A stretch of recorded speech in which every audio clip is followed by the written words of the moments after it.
Hello, this is your host, Todd Lewis. I'm in the hot seat again for part two on New Zion with Tim Patton as my interlocutor. So I'll hand it off to you, Tim. Okay, so this will be a continuation of last week's episode regarding New Zion. I'm just going to say a few words why I like to do this. One of the things I like asking Todd about New Zion is that it gives a way to talk about Christianity and a possible Christian society. And I think one of the central roles in a Christian society, in particular in New Zion, is a family. And today, I'd like to do the relationship between family and economic. So I'd sort of like you to lay out what you think is so revolutionary about family, in particularly different types. And it seemed like the Bible hovers onto monogamy. And a week ago, you sent me something from Gary North, of all people, about monogamy and how revolutionary monogamy is compared to other sects. So I would assume New Zion, of course, would be monogamy, which would be sort of its strength. So if you could lay out a thumbnail stretch of why you think this is so revolutionary. Yeah, well, so as far as monogamy, I mean, it didn't only, okay, there's sort of like weak monogamy and strict monogamy. So the Romans practiced weak monogamy where you were really only allowed to have one wife at a time.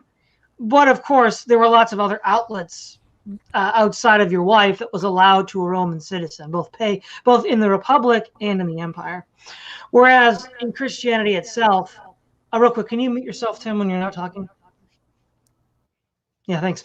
Whereas within Christianity, obviously those outlets that the Romans availed themselves of are closed off, and even in the Old Testament, many of those outlets were closed off as well. Now, what ends up happening is weak monogamy and polygamy leads to artificial scarcity of women. Women are artificially scarce because alpha males hoard them. And that usually leads to a lot of angry young men that have no outlet. That usually is tapped into by conquest. The elites, say, promise war brides, like think of Islam, to these men if they go conquer the infidels. That's one way to deal with the outlet. But I think probably what's most revolutionary about monogamy from a sort of political perspective is a revolutionary theory by Jack Goody, which was proposed in the 1980s. The theory that the sort of Eurasian extended family of the paterfamilias, hoarding, he's assuming polygamy as well, at least at best polygamy and at worst a weak monogamy like the Romans. Now that's still allowed for kinship marriages like incest in order to keep the wealth in as few hands as possible. The sort of strict monogamy that the Christians imposed that prevented close kinship marriages, labeling them incest, preventing polygamy, and preventing concubinage, forced wealth to be spread out. So it was no longer monopolized by a few handful of alpha males, which, according to Deepak Lal, the Indian economist who's riffing off Goody's theory, was the precondition for the market revolution in Italy and in the Low Countries in the 14th, 15th, and 16th centuries, which was initially the financial revolution, and then later the industrial revolution of England in the 18th and 19th centuries. And so what monogamy does is, instead of creating an artificial scarcity of women, what it does is it creates a sort of, it's quasi-egalitarian in the sense that most men are able, if they're willing to, play by the rules of the Christian society to find a mate. Whereas that was not at all given in previous centuries, in previous societies. And what that does also is, because wealth was historically transmitted through marriage alliances, it made it difficult for wealth to be centralized in the hands of a few alpha males, which was the precondition for the market revolution. So I think Goody and Law and even to some extent Weber gets onto this as well, before both Goody and Law, that the Christian concept of monogamy is a precondition for the market in later industrial revolutions. And in that regard, it's extremely influential in the past 1,000 years of human civilization. Okay, and now in general, I agree almost entirely with what you said. A lot of it I was picked up from you and your various sources that you cited here. But monogamy itself, you talk about the preconditions which go into monogamy, and this somewhat relates to New Zion. One of the problems I think currently we have, and this sort of problem also popped up when societies were exiting feudalism as well, is it's a kind of capitalism creates a kind of dynamic economy which has at times a more equitable distribution of wealth and a more unequitable distribution of wealth.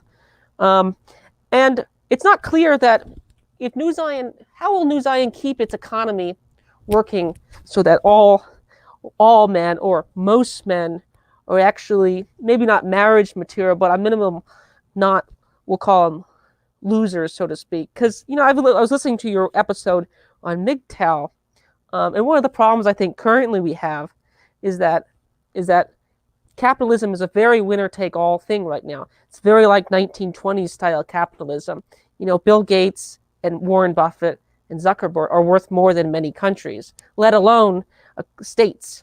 So under this system, how would New Zion seek to rectify this situation where we have a few men having all the wealth? Yes. Now, in the Old Testament, that was redressed through the Jubilee and the Sabbath laws. Now, obviously, Israel was an agrarian society, and we're a post-industrial information society. So it's difficult to see how a one-to-one correlation of the application of the letter of those laws could even be conceivable. But I think at least one area in which we do see a possible overlap, and surprisingly, from far-left anarchist quarters, no less, in his book 5,000-Year History of Debt, David Graeber points out that we need a jubilee to just forgive debts en masse because we're so debt-clogged, we can never in principle pay it off. And I don't think he's wrong about that. And he, of all places, starts with the biblical concept of jubilee, which for a sort of secular anarchist, I think is interesting. But some sort of jubilee concept would definitely be one way, where you have basically what this is the problem that you're pointing out that David Graeber talks about with the usurious system, with the system of capital accumulation in the hands of a few. You end up having a majority of men being unable to sustain their own existence, and they become rebellious. They lead revolutions, and it destabilizes society. So the way that you have to manage this is with predictable intervals, releasing the pressure from that, and some sort of jubilee system of debt forgiveness would be one way to do that. Now, obviously, we don't have anything set up like that now, so the first step would be the hardest. But, people have a normalcy bias. Once that becomes normal, that's normal, and there'll be an inertia that goes behind it. So I think on one point, some sort of debt forgiveness process could be the case. I've also heard people on the left and the alt-right talk about capping how much income a CEO can earn greater than the highest earning wage employee. So, like 4, 5, 6. I think the Catholic cooperative Mondragon has a cap of like the CEO can only earn 5 times more than highest earning labor. And so, because at some point, once profits of the CEO and the board of directors go exponentially, it's difficult to see how that's commensurate with the amount of effort they put into maintaining the company. Now, again, what that cap is going to be somewhat subjective, somewhat convention-based, but there are plenty of things that are based on convention that are successful today. It just has to be a convention that everyone agrees to. And I'm not convinced that that can't happen. I mean, it hasn't necessarily been tried on a large scale, but I think that would be another way to attempt to prevent them from hoarding all the wealth in that regard. So I guess in a nutshell, or TLDR, some sort of debt forgiveness system built in at predictable intervals, and some sort of cap of CEO stockholder incomes above that of the highest wage earner. Okay, next question regarding the family. One of the problems I have with certain views of patriarchy, which I think is what you're to a certain extent advocating, is that just within the men of any single, we'll locate to a single ethnic group. So we'll just take, Scottish men born between 1600s and 1700s, or any time period of one group. We're not talking about different societies. There's going to be a dispersion of talent, and also dispersion of skills. If we just sort of, in a sort of hypothetical assessment, assume they're all virtuous. Okay, we're not saying that there's sinful inclinations in there. We'll just assume they're all virtuous. By definition, they're going to have equal sets of abilities. So, and this creates problems where you have hierarchies of men. And then if men are subordinate to other men, how does this get resolved in New Zion? Yeah, this is the question about how high does the hierarchy go? Because obviously, if a man is talented enough, he can either rise to the top of an already existing hierarchy or create a hierarchy that does not yet exist, i.e. a conqueror or a warlord. And once you're at the top of a power hierarchy, it's difficult to imagine how you keep that person in check.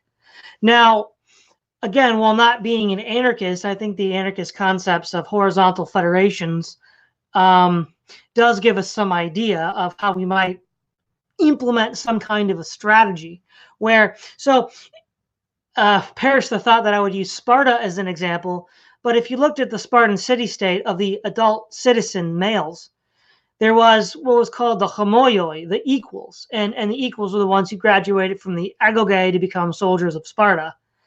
And now, assuming we have some sort of coming of age or rights ceremony where once you pass it, you are a full citizen member, we can then have this idea that you're all equals. And you're all equals because you all went through the same process of enfranchisement. And in that regard, because everybody's in the club of equals, because they went through the process of enfranchisement, it incentivizes them to look out that another guy doesn't get too tall. Sort of case in point, the Roman Republic, after the ousting of the Tarquins, they sought vigorously to prevent a king from rising. All of the men were theoretically equal. We also see this in ancient Israel in the book of Judges and 1 Samuel, where there's a desire not to have a king, because who are you to say that you're better than all of us? And then the desire for a king, and then the warning that's issued to that. Now, obviously, in both case of Rome and Israel, they did get a king, Saul and Augustus. But the point is, this concept that all of the men are in it together and they're quote unquote equals because they went through the same process of enfranchisement, I think creates this feedback loop where they're always going to be skeptical of the guy that wants to take it all for himself. Okay, now we're moving into internal family dynamics, so to speak. I'd sort of like to first define two words. These are sort of words that get thrown around by proponents and critics to a certain extent, and also maybe two other subwords. If you take the word marriage, okay, in general, there seems to be two or three types.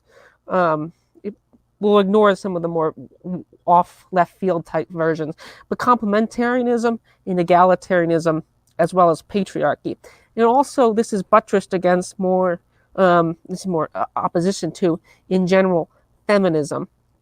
So I'd like you to explain what would these words, meaning feminism, patriarchy, complementarianism, and egalitarianism. I know you did an episode with Master Sanders on this topic before, so you don't need to rehash the whole thing, but I would assume New Zion would adopt patriarchy as its model, and why, and explain this. Okay, let's define terms. The patriarchy I define as the political enfranchisement of men. Basically the left often complains that the courts are run in favor of corporations. All the laws that are passed, all the rulings that are passed are in favor of the corporations. Well, obviously men aren't individual householders aren't corporations, but patriarchy is a legal system and a society in which the male is the husband is the enfranchised party. Feminism is where the woman is the enfranchised party. And where the the courts, the legal system, the society protects the rights of the woman at the expense of the rights of the man. Patriarchy would do the opposite, protects the rights of the man first, and then secondarily the rights of the women.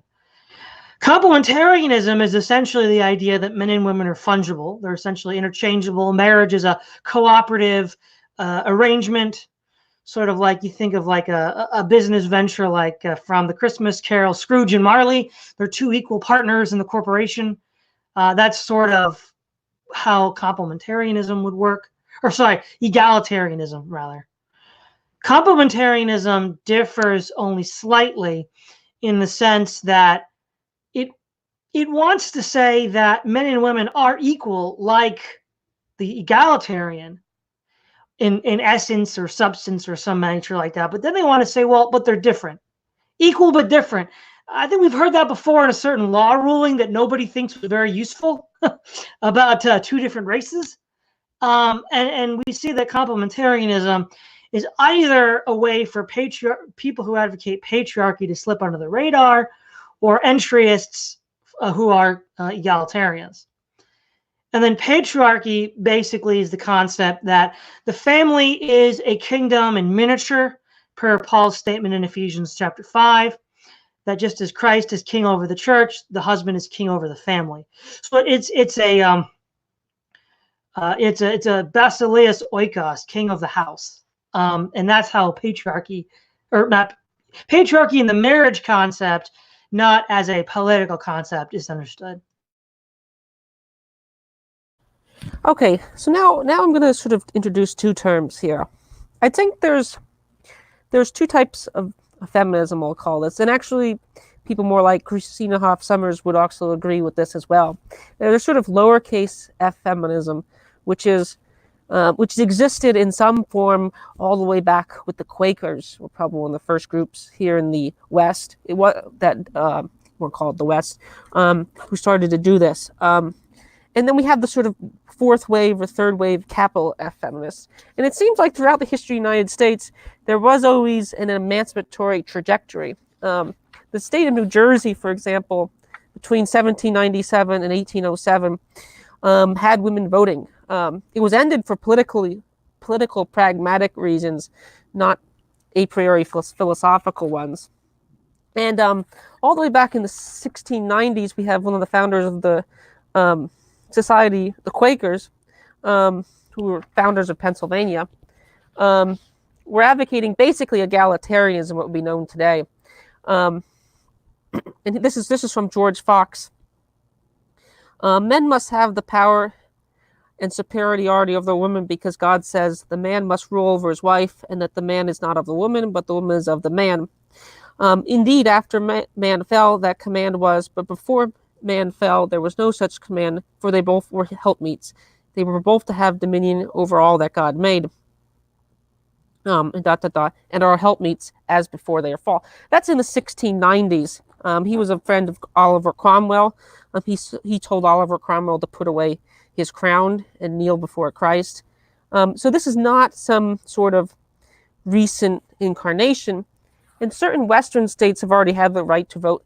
And I'm making this case not because I necessarily am for or against it, but it seems like to certain aspects, egalitarianism of some variety has been around for us since that far. Now, how widespread it was, but if you look at the trajectory of where it's going, so A is, how would New Zion avoid this? And B, do you think your position is biblical? And if you had homegrown groups starting to adopt these views, how would they be dealt with? Okay, so the first question is, this is kind of old. Where is it coming from? So within the radical elements of the Reformation, there were these sort of there is like for example, the Adamite sect in both the Hussite Reformation in the 15th century and the broader English Reformation in the 17th century. This idea that there's a sort of primitive pre-fall ideal that we're supposed to strive to. The Adamites went around naked, and then you had the ranters in England that did similar things. I guess the Quakers were the more respectable version of that. They didn't necessarily run around naked and get drunk and such, but there is that element, but also getting back to the United States, I think when you look at the founding of the 13 colonies, I don't think anybody seriously doubts that Massachusetts Bay Colony was founded by hardcore Calvinist patriarchy. Pennsylvania, not so much. But back in the sort of school days, there was the separatists and the strangers. The separatists were the pilgrims, the good guys, and the strangers were just secular people that wanted to make money, and the king's taxes cramped their style. So there were always two Americas from the very beginning on the Mayflower itself. The sort of, broadly speaking, Christian patriarchy, and then the people that just wanted to make money for, and operate in a secular sphere. In fact, Jamestown was a good deal more secular than Massachusetts. And we also had the concept of the New Atlantis with Bacon in the 16th century, where I would argue is that these two Americas have always existed. In the last 70 years, the sort of mercantile, utopian, secular America has been in the ascendancy. Whereas prior to that, it was the more patriarchal, hardcore Christianity types. For example, we see this with the Comstock laws, where you could marshal government support to suppress pornography and the distribution of sexually explicit materials. That's inconceivable today on a national scale, in part because that side won. Now, then the question is Christianity itself inherently egalitarian? I mean, yes and no. If you were to ask a pagan in the first century, they would say that because, you don't beat your woman, you don't have concubines, you don't have sex slaves, one man for one woman, that's egalitarian. And to some extent it is, because it's ending the artificial scarcity of alpha males and polygamy. But does it follow then that it necessarily leads to feminism or any sort of radical equality in that regard?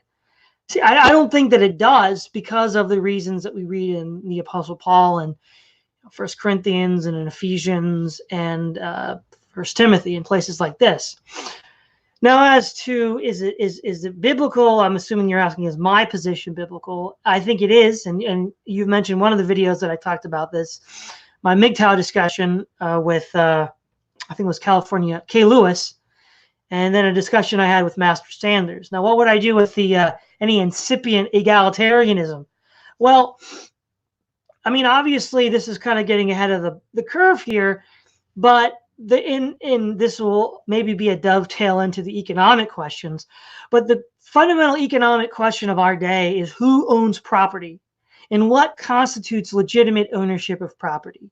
So the classical liberal / libertarian view is that if you've mixed your labor with it and you've homesteaded it, therefore you have legitimate claim to that property. Whereas the classic socialist argument is occupancy and use. So if you don't use the property and you could argue it's hyper classical liberalism, because you don't just mix your labor with it once. You have to be constantly mixing your labor with it. That constitutes legitimate ownership. I guess you could say a third party was Max Stirner, who said, well, the only thing that really matters is he who has the might to keep it. He's the legitimate owner of the property. I would argue that property rights are forfeited if you use it in degenerate manners. So, I mean, obviously an extreme case would be, distributing sexually explicit material. You forfeit your rights to property. Something that could be considered gravely destabilizing of the society, such as egalitarianism. They would forfeit their rights to property, and that right there would leave them in a position that's untenable. So I think one of the issues that I'm not necessarily saying as an advocate or a opponent to a certain extent, but one of the issues I have regarding this position is that one of the things I don't think you, and I hope to make you more recognize of this, is that ironically a lot of the initial egalitarian movements to this direction were all pioneered by men. There are some women, but at some point along the line, if Protestant males had the power, the only way we got, for example, women in the ministry is at some point a group of men let them in, so to speak. So this puts us, and if we have this all the way back to the Quakers, who are part of the ingredients of the West, it's not entirely that. You probably align more with the Quakers on their degrees of military service. What would New Zion's policy be toward men who did this? Would it be expelment or banishment? What would be some sort of way to keep this system in place if you think it's so important for various other reasons? Yeah, well, any men that teach or advocate that would forfeit their property rights and be expelled from the country. Simple enough. Simple enough. All right, next line of questioning. Back to economics.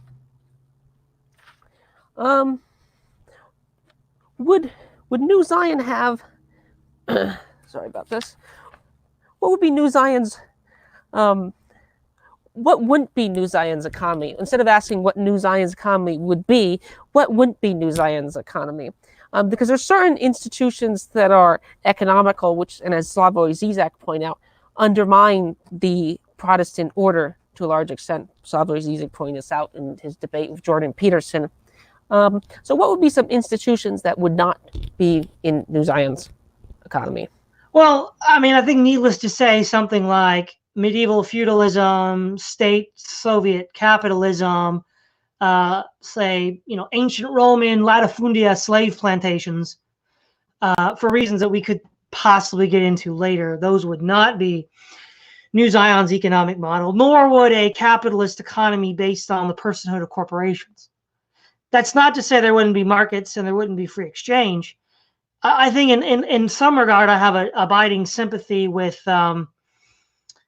Gary Chartier from C4SS, who, by the way, is also some form of Christian. I don't exactly know what. He's had some theological writings with which I'm not very familiar.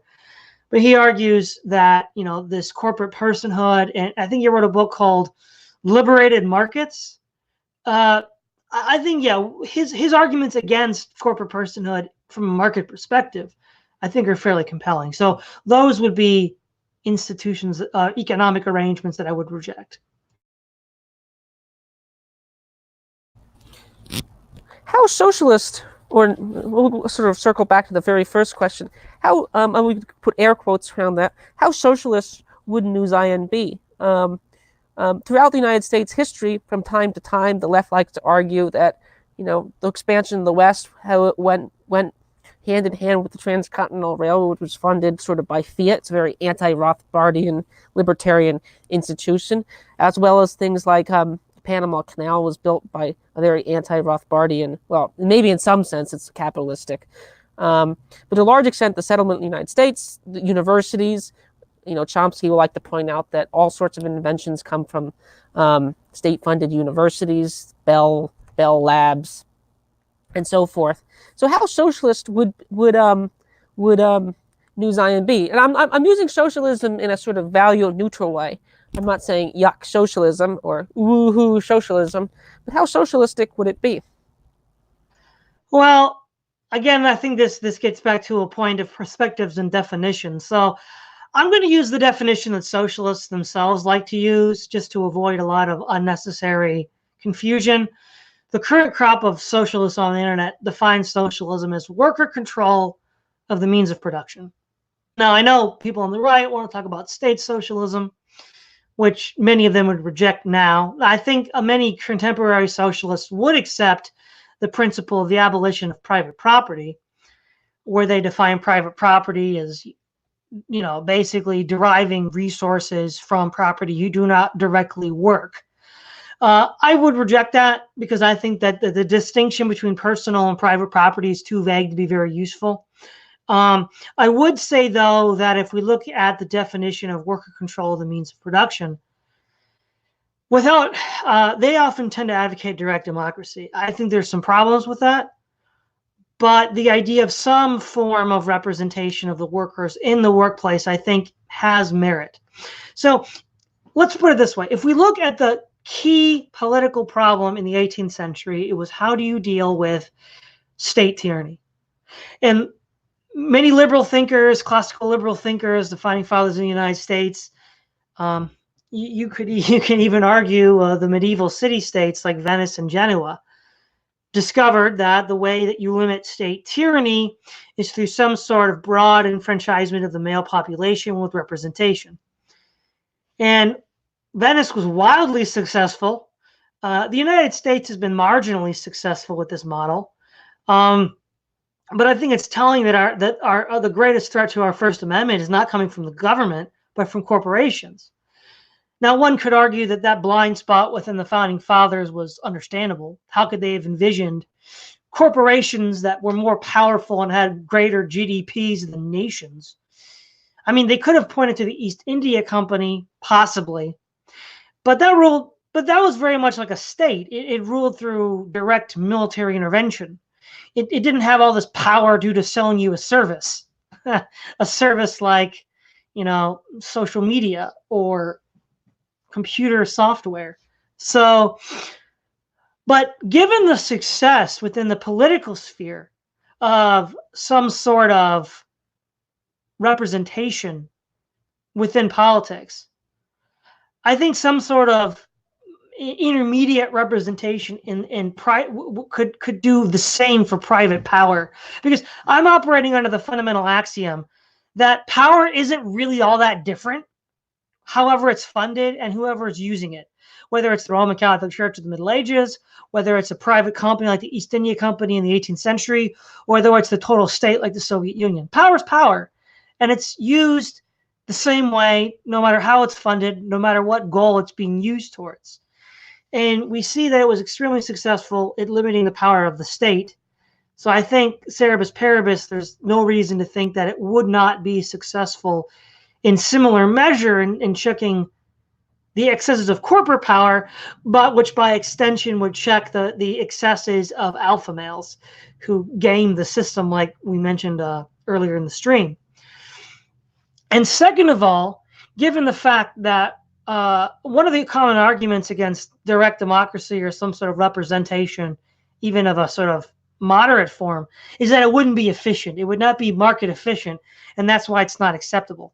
Well, for example, the Hutterites, who pretty much do abolish private property in their own communities, are extremely economically viable. Now, they're a high trust German Christian intentional community, which says a lot. But they're very, very successful. They have very low overhead costs because they don't have taxes, for example, due to workers, because none of these people are workers. They're all living on the commune. And so that's an even more extreme case than any sort of moderate representation of workers. So I would say if that case works, given all the preconditions that I've already laid out for a new scion, I see no reason why an economy largely organized along these lines would be inefficient in a way that would make it non-viable. Two subheading questions to that. I'll first make a point. One of the best arguments for this, as you pointed this out, is with Oliver Cromwell's model army. It sort of operated like a commune to a certain extent. We had officers debating private, so I think that's a very relatable model. And the standard objection, which one of the left's objections one of the left's objections of capitalism, to me, doesn't really apply to New Zion. Who would do all what would motivate people to work? Now we have twofold. You seem to say there still be money, and there will also seem to be, of course, the sort of angry, sort of Calvinist, at least maybe not explicit, but some sort of, biblical mandate to work as well. But my first question is, my first subheading question to this is, do you agree that Oliver Cromwell's, with that point? And secondly, it's related to this. Will New Zion have a welfare state, or would that undermine the work ethic? Well, as to the first question, the reference you made was to Macaulay's History of England. And if let me put it this way. If you compare economic competitiveness to winning or losing a battle, the heat's on with the battle, because if you lose, you die. If you lose in economic competitiveness, you don't necessarily die. You just work for someone else. So the pressure is much reduced when it comes to economic modes of production. So if the most high stakes game of all, war, one of arguably England's finest commanders and England's finest army and navy, Cromwell fought and won the First Anglo-Dutch War, was done under similar circumstances, I see no reason under less tense, less risky endeavor like economic modes of production that it could not in theory work. And the second question is, would there be some sort of a welfare state? Well, I mean, I could see some sort of compulsory savings scheme, which is, of course, what Medicare was supposed to be initially. That's how FDR sold it. But that's really what it never amounted to be. It never really amounted to that at all. I think what would likely be the case, what I would prefer to see, is a combination of voluntary mutual aid organizations, which we tended to have a lot more of 100 years ago. But then also within this more, say, moderate representation of workers in the corporations, they would negotiate with their CEO, their bosses, some form of nest egg for retirement. So a combination of equitable business, corporate, nest egg. So when you retire, you have something to live off of, and then also voluntary mutual aid organizations. I think I would ideally prefer to see more of that, though maybe as a kind of last resort, a compulsory savings scheme.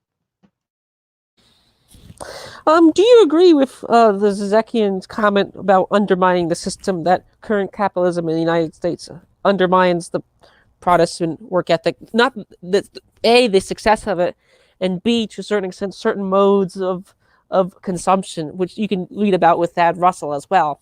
Do you agree with that? With that sort of dictum? Yeah, I generally do. And this is actually kind of an old insight. The conservative German economist Justus Muser from, I think it was Württemberg, pointed out that capitalism has the potential to erode family mores and norms. And of course, Marx boasted of this in his book, the Communist Manifesto. Now, as to why that's the case, we can get into that. But yes, I would substantially agree with that statement. I will say this: capitalism is many things, but I'd say one of the things it is revolutionary. And if as we discussed previously, the preconditions of capitalism sort of emerged in a Protestant society. They maybe in some Italian city-states, but I think when we're talking about capitalism, what we really mean is Northern Europe, Western Europe, got transplanted to England, transplanted to North America, maybe Japan, South Korea later, and of course Australia and other dominions of the British Empire. But we're really talking about capitalism. So capitalism is fairly revolutionary. Marx himself pointed that out. It broke down the idiocracy of ruralness. And he just pointed out this is an old point. So how dynamic would New Zion be? You could think of capitalism as kind of like a nuclear reactor. I mean, there's certain schemes. If you cut the from what I was watching the Chernobyl documentary show on HBO, and I was thinking about this when they were describing the reactor.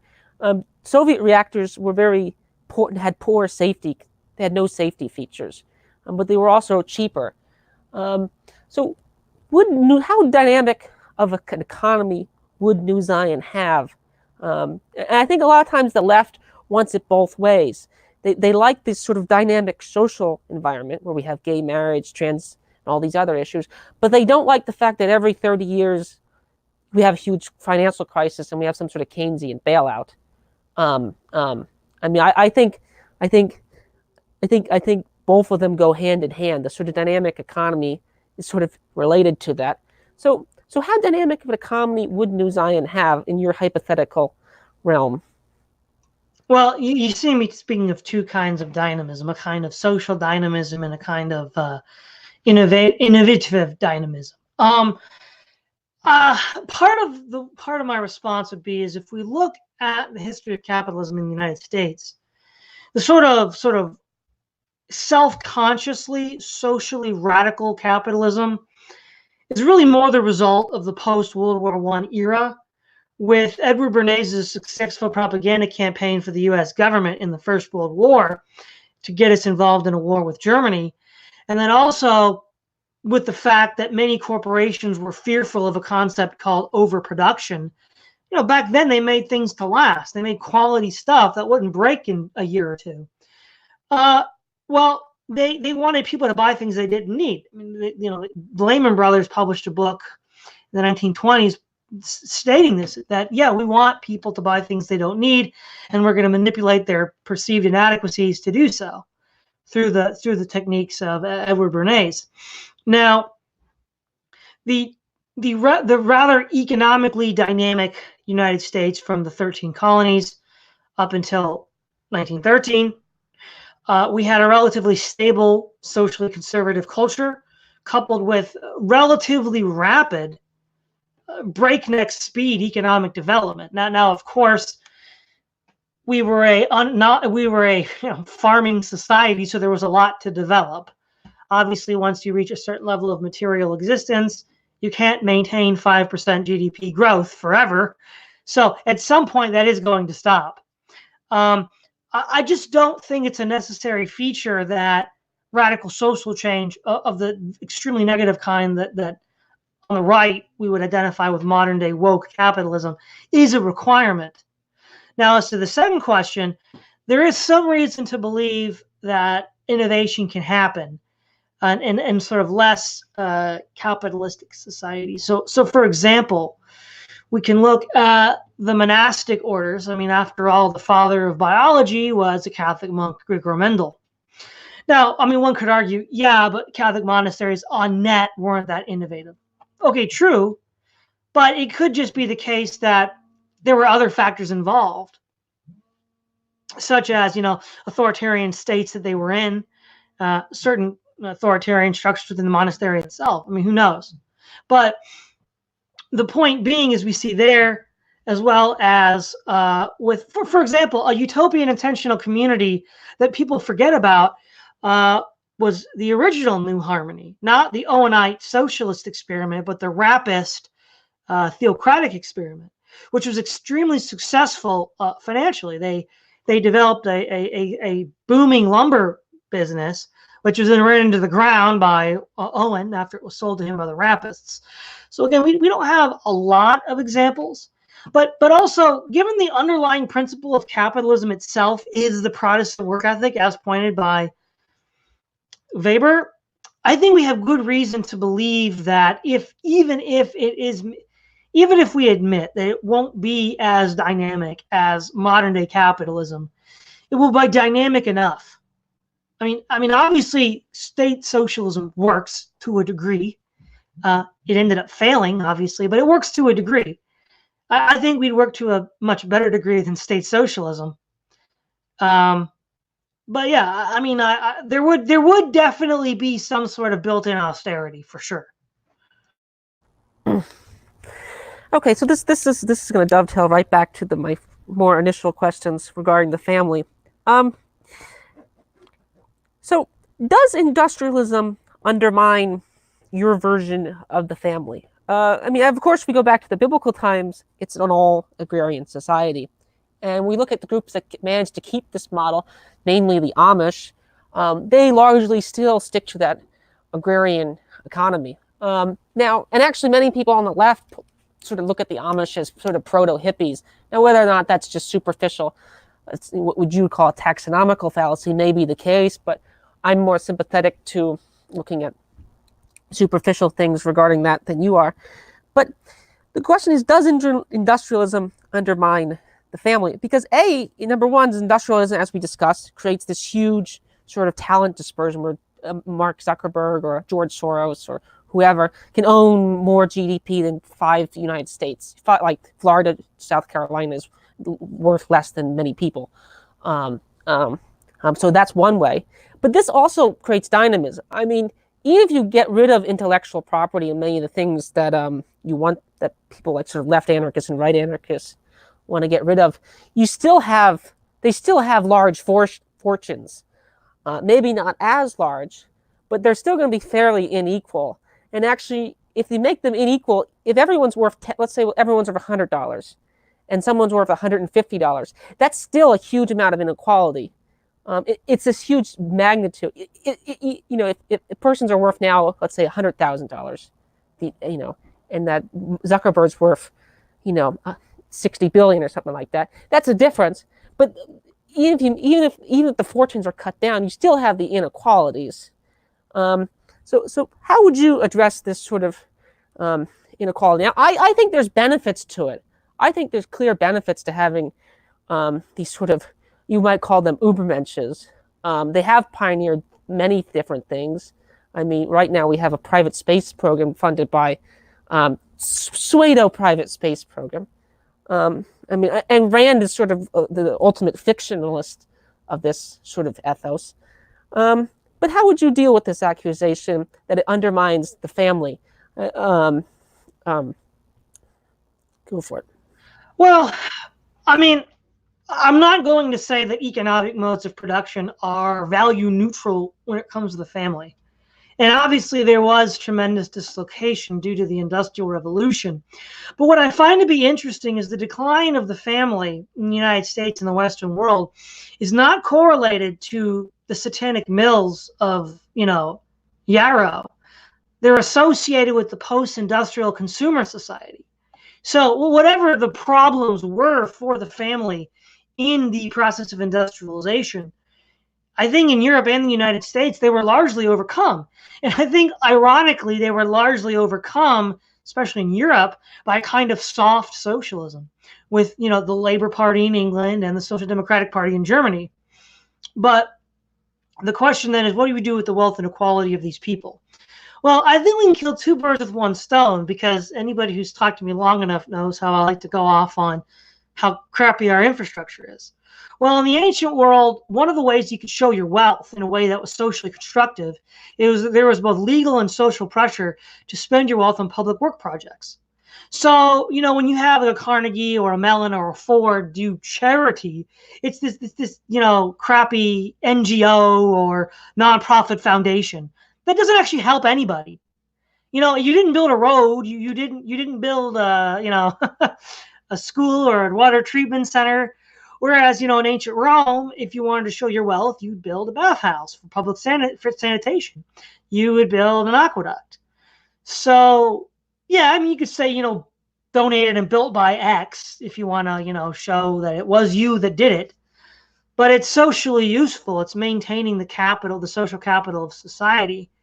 And furthermore, since we're assuming a more or less contemporary setting, some form of investment in space production or space exploration, I foresee could consume surplus profit more or less indefinitely.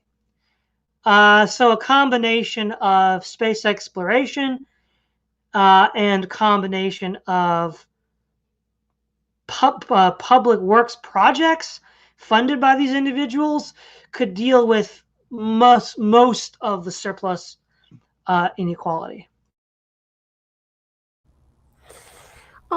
Do you agree with the sort of, I'll call it the Amish option, but you also see this with the Luddites breaking industrial equipment. Would any of this, maybe not the more terroristic aspects of the Luddites, which maybe culminates in Ted Kaczynski, but would these sort of more, I'm not going to call it backward because that's a very loaded word. I don't really view that in that way.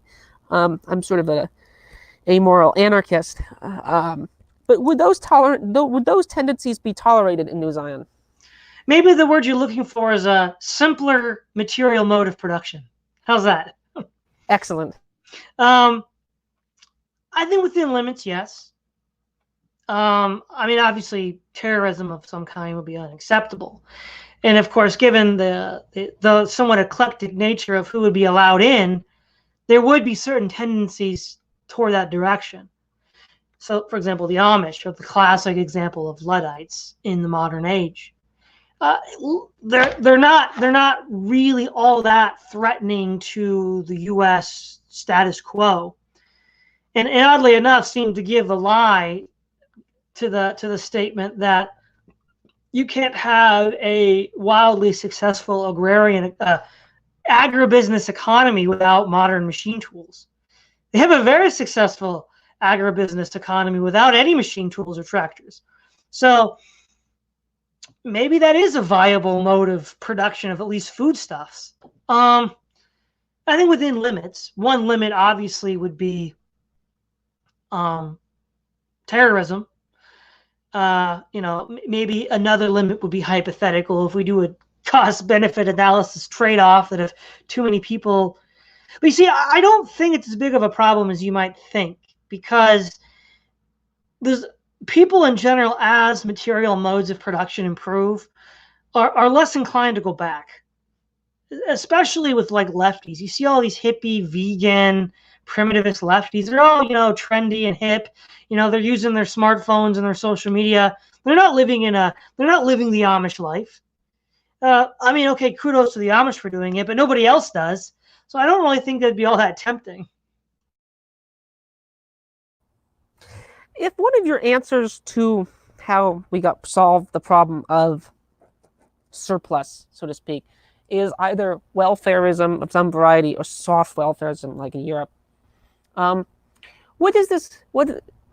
Your solution seems to be invested all in infrastructure or send it out to space, so to speak, which, to a certain extent, this is a sort of a purely hypothetical society. But what does that say for the...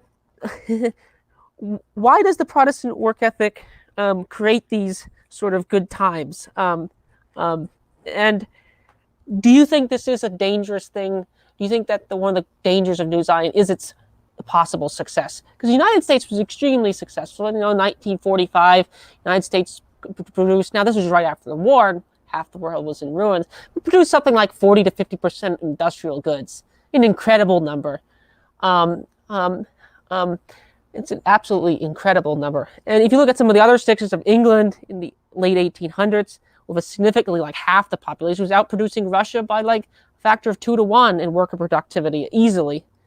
So it's quite clear that these societies have worked in the past. Now, you can argue and haggle over how patriarchal or egalitarian they were, but they were successful in the past.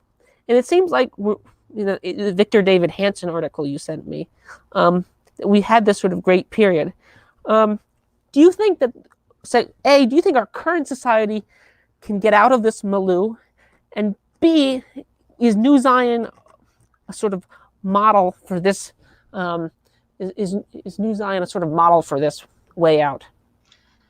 Well, I do think under a certain set of assumed conditions, we could get out of it. The question is, how likely are those assumed conditions going to happen? That's a whole different question. I think something like New Zion is one attempt at creating those kinds of conditions.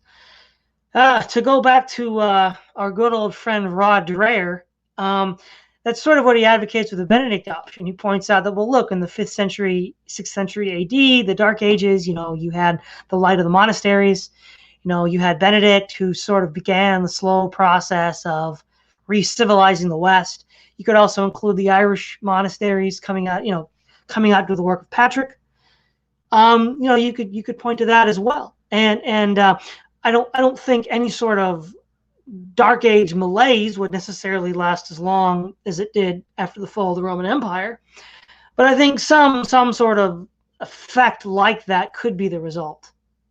And yes, I do think that success can be your own downfall. You become too wealthy, or too imperialistic, or too smart for your own good, and eventually it leads to. Now, as far as success, this current discussion about economics is in some sense trying to forestall the negative externalities of economic success. And you asked also, why is it the case that the Protestant peoples are so able to produce? I would say the short answer is that I think I'm paraphrasing John Wesley, but John Wesley said the Bible teaches work hard and save. And if you live by the dictates of Holy Scripture, then you're going to work hard and you're going to save, which is the precondition for capital accumulation. The problem isn't the material condition. The problem is man's condition, and man isn't capable of using that material condition responsibly.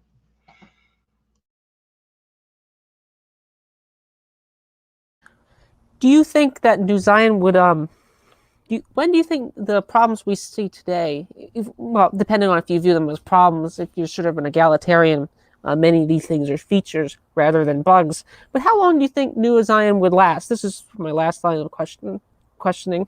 I mean, the Soviet Union lasted for 75 years. The United States, in some form, lasted, depending on how long the Rothbardians say it lasted, for like 2 years between the Articles of Confederation and the Constitution. States like Singapore have been around for a while. Israel's been around for a while. United States, post-Civil War to 1914, the United States was fairly good. I mean, a lot of the anti-Lincolnians, which to a certain extent you are, will point out that we got big militaristic, but we really didn't really see any negative externalities of that militarism until World War I. And then even then, we backtracked after them to a certain extent. So what would be the time span of New Zion? Because I largely agree with the sort of what you're describing. Again, I might haggle over certain terms you're using and certain aspects of egalitarianism. But how long do you think New Zion would last? Well, I mean, I guess if I had to give an estimated range, probably between 100 to 250 years. I mean, obviously, some experiments are just DOA because of the conditions weren't ripe. So for example, Ireland for many centuries tried to gain independence, finally panned out in 1920. But the conditions weren't right. So, I mean, if you start right next to the Soviet Union and they invade you, yeah, it doesn't really matter how good you are. It's, if you're a baby lion and you get attacked by a pack of hyenas, doesn't matter if you grow up to be Mufasa, you're still dead. And that's because you hadn't matured yet. You weren't strong enough to defend yourself. So if that were to happen, then yeah, it'd be DOA. But assuming somewhat moderately better examples, if we can balance internal difficulties with external difficulties with a reasonable level of certainty, anywhere from 100 to 250 years, I would say, would be the golden age of New Zion. Would you say that would be a success? And would you say the United States, based on its founding and some of these other examples I brought up last week when we got this, are by the definition of success? Would you be happy with that? Let's say if this happened, a city-state or maybe a larger than a city-state, would you be happy with a 250-year lifespan? I think so. To sort of go back to Ron Paul, and Ron Paul is still running for president, he said that liberty is a new experiment. Throughout most of human history, liberty has not existed. And to the extent that it has existed, still exists, and will continue to exist, is of a vested interest to all of us. And I think, well, I wouldn't necessarily put liberty as the primary value. The values that I think New Zion protects, that would be a success. So, if we preserved liberty, but Ron Paul, I think, would argue that the United States overall was a success because it guaranteed liberty, and to some extent still gives us the tools to regain our liberty should we decide to take those tools. Nobody's doing that. Not enough people are doing that right now. That might change, that might not change. But not only did they give us the means to preserve liberty, they gave us the means to hopefully regain it. And I think from Ron Paul's point of view, that would be a success. Now, the values that New Zion represents, for the same reasons, I would believe would be a success based on a similar analysis. All righty. Well, I think we're coming up on the hour. That basically finishes my questions. Thanks for doing this. You want to have the last word here? All right. Thank you, Tim. This is Todd Lewis of the Praise of Flight podcast, signing off.